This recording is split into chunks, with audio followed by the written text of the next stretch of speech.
Assalamualaikum warahmatullahi wabarakatuh. Waalaikumsalam warahmatullahi wabarakatuh. Bagaimana kabarnya? Ibu bapak sehat? Sehat. Semangat? Semangat. Oke. Pertama, saya ucapkan terima kasih kepada bapak dan ibu yang sudah bersedia hadir untuk menghadiri acara pertemuan bulanan kita yang diadakan di rumah Bu Sinta.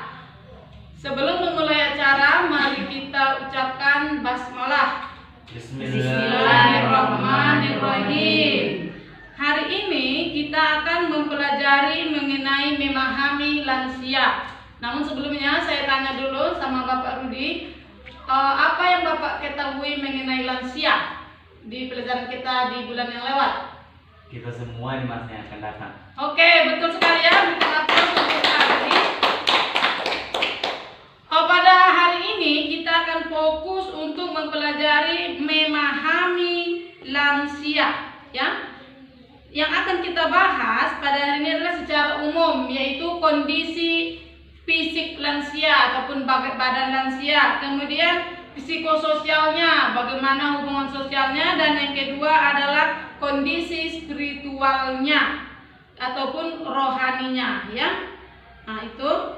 Jadi kalau begitu sekarang saya bagi dulu Bapak dan Ibu kepada 3 kelompok. Yang pertama kelompok fisik, ya. Kelompok fisik ataupun badan yang dipimpin oleh Bapak Rudi. Kemudian kelompok yang kedua adalah kelompok psikososial, hubungan lansia dengan sosial, yaitu Ibu Sri dan Bu Santi, ya. Kemudian yang ketiga adalah kelompok spiritual yang dipimpin oleh Bu Sinta. Oke, yang lainnya pun menyesuaikan ya, semua peserta yang lain. Kemudian perhatikanlah kartu bergambar yang ada di buku pintar halaman 25. Silakan dicek buku pintar yang halaman 25 ya. Oke. Sudah masing-masing melihat buku pintar di halaman 25? Sudah. Oke, kalau begitu sekarang perhatikan kondisi tersebut dan diskusikan dulu masalah umum apa yang terjadi pada kondisi tersebut. Oke, silakan didiskusikan. Iya, sudah ya. Sekarang saya tanya kepada perwakilan dari peserta untuk menjelaskan hasil dari diskusi kelompoknya. Silakan ya, dari Pak Rudi. Bagaimana kondisi badan daripada lansia? Kalau lansia, Kuat suaranya Kak? lansia itu badannya keriput-keriput, mudah datang penyakit. Iya. Bagus, berikan aplaus untuk Pak Rudi. Bagaimana tanggapan dari kelompok lain? Apakah yang disebutkan Pak Rudi benar? Silakan Bu Santi. Nenek penyakitan. Benar yang dibilang Pak Rudi berarti ya? Iya, benar. Oke, kalau itu berikan aplaus untuk kita semua. Selanjutnya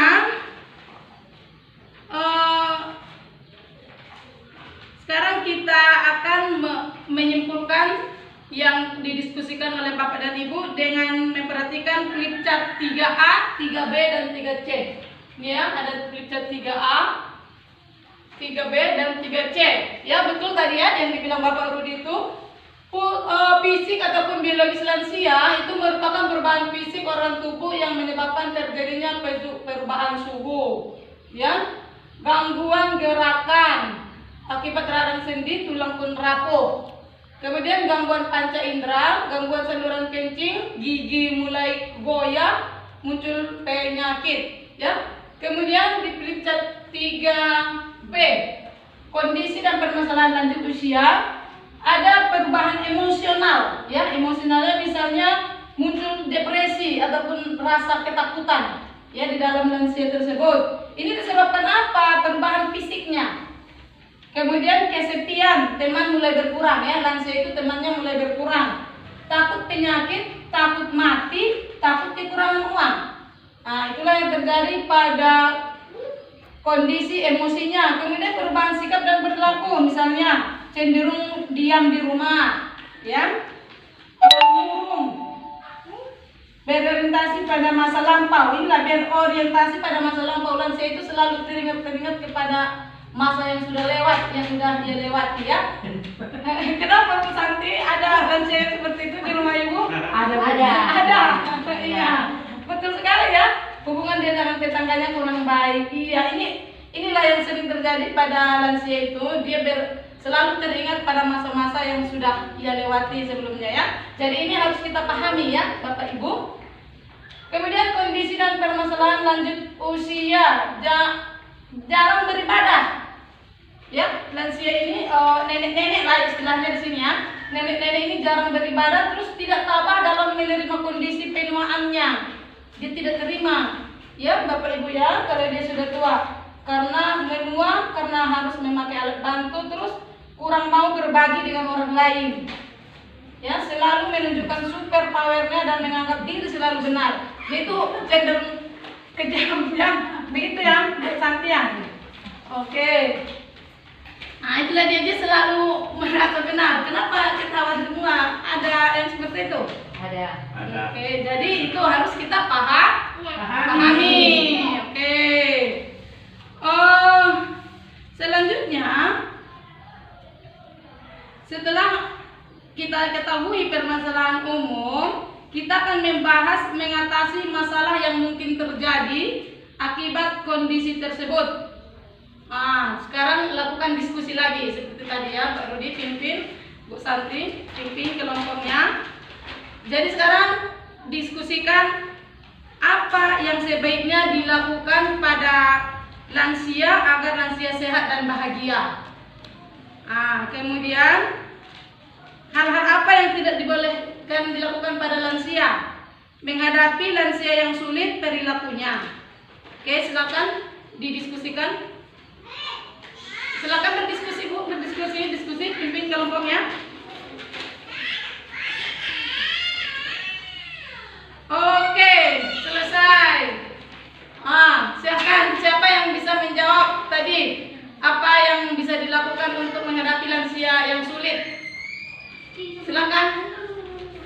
Bagaimana? Harus apa? Ya, silakan Bu Sri, harus bagaimana? Kalau nenek yang sudah tua harus dihibur, harus sabar. Iya, bagus. Berikan aplaus buat Bu Sri ya. Harus sabar, itu kunci utama ya. Harus sabar menghadapi nenek-nenek yang sudah lanjut usia.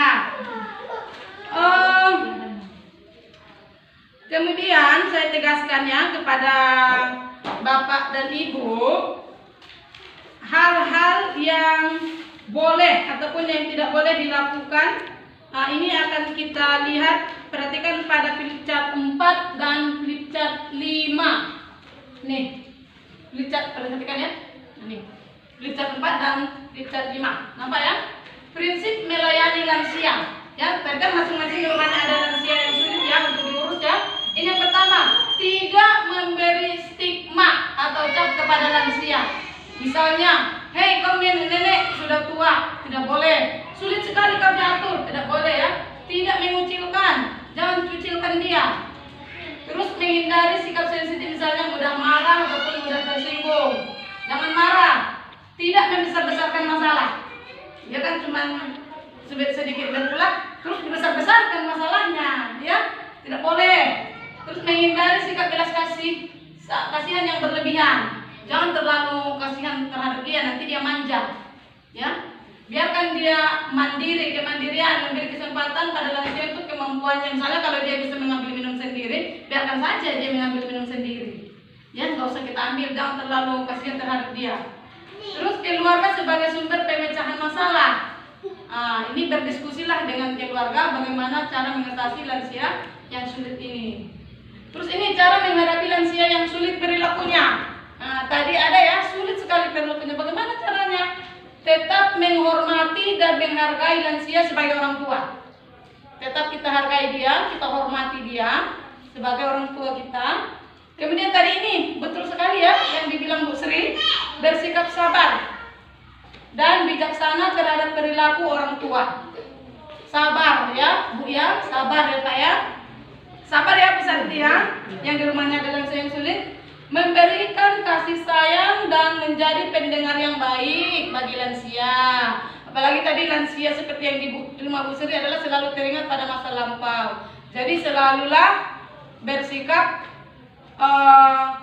sabar, menjadi pendengar ya, ini dia. Berikan kesempatan terhadap apa yang disukai lansia. Jika kalau dia lebih suka membungkus-bungkus bajunya, biarkan saja Bapak Ibu, jangan dilarang. Ya, itu kan yang dia sukai. Selagi yang dia sukai itu tidak mengancam jiwanya, biarkan saja. Sepakat Bapak Ibu? Sepakat? Sepakat. Oke. Kalau gitu semangat, sepakat? Sepakat. Oke. Kemudian selanjutnya kita kan tadi sudah memahami ya, lansia itu dengan memahami tipe lansia.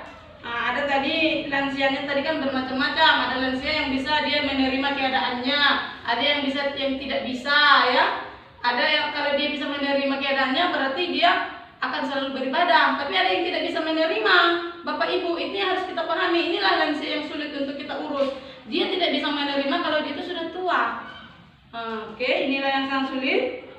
Terus lansia juga ada yang mengalami kekerasan, ya. Misalnya ini dilakukan oleh orang-orang di sekitarnya karena lansianya bandel, kemudian dia mencubit. Ini tidak boleh ya, Bapak Ibu.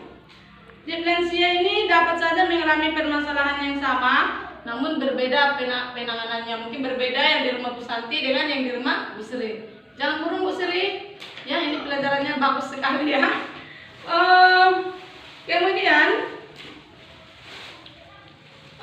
flip chart 6, kekerasan terhadap lansia. Ini kekerasan terhadap lansia ada ini penelantaran lansia. Nah, ini jangan sampai kita terjadi ya, ini membiarkan lansia tidak makan, membiarkan lansia tidak sakit, membiarkan lansia kesepian, tidak memberikan kesempatan beribadah. Ini sudah bisa Ibu hindari ya. Ini dihindari kan? Oke, sampai di sini ada yang mau ditanyakan? Bu, Ya silakan Pak Rudi. gimana kalau lansianya itu mau keluar, apakah mau dibolehkan atau tidak? Oke, pertanyaannya bagus sekali. Bagaimana kalau lansianya mau keluar atau keluar gitu ya? Oke, ini seperti yang tadi Pak Rudi ya. Jika memang dia kesukaannya selalu keluar, tidak apa-apa Pak Rudi, biarkan saja dia keluar, tapi dikontrol. Jangan biarkan dia keluar begitu saja. Dia kan nanti tidak ingat mau pulang kemana, ya. Tapi dikontrol. Biarkan saja dia mau keluar, tapi temani di situ. Kalau dia tidak mau ditemani, minimal lihat-lihat saja lah dia. Ya, bisa ya Bapak Ibu ya? Bisa? Bisa. Tapi kalau dibiarkan dia pergi, nggak tahu dia kemana dia pergi, nggak mau dia balik ke rumahnya. Itulah Bu Sri kan yang kita bilang tadi. Lansia ini harus kita kontrol, kita jaga dia, kita tengok-tengok saja dia, kita lunakkan hatinya, kita hormati dia sebagai orang tua. Oke? Bagus sekali ya. Kalau dijaga, Kalau dijaga, ribut. Baik ya, tapi kalau tadi tetap kita hormati dia ya. Mereka aja di belakang. Nah, itulah kalau tidak diberikan ikut di belakang, pantau dari jauh. Tapi Oke. bisa dia jatuh. Pantau dari jauh. Kalau bisa dia jatuh ya harus dekatlah kita, tapi jangan sampai menyentuh dia. Oke? Baiklah, terima kasih ya Bapak dan Ibu atas kehadirannya di hari ini. Wah, serius sekali ya, tadi kita sudah bisa memahami lansia, bagaimana hal-hal apa yang harus kita hindari, apa yang harus kita lakukan. Oke, kalau gitu terima kasih atas kehadiran Bapak dan Ibu pada hari ini. Mudah-mudahan apa yang kita pelajari hari ini bisa bermanfaat ya. Kemudian untuk pertemuan berikutnya kita akan mempelajari upaya peningkatan kualitas kesejahteraan lansia. Semoga semuanya bisa ikut di pertemuan berikutnya. Oke, kalau begitu untuk mengakhiri pertemuan kita kali ini kita ucapkan hamdalah. Alhamdulillahirabbil alamin. Oke, sampai di sini saja perjumpaan kita Bapak Ibu. Assalamualaikum warahmatullahi wabarakatuh. Waalaikumsalam.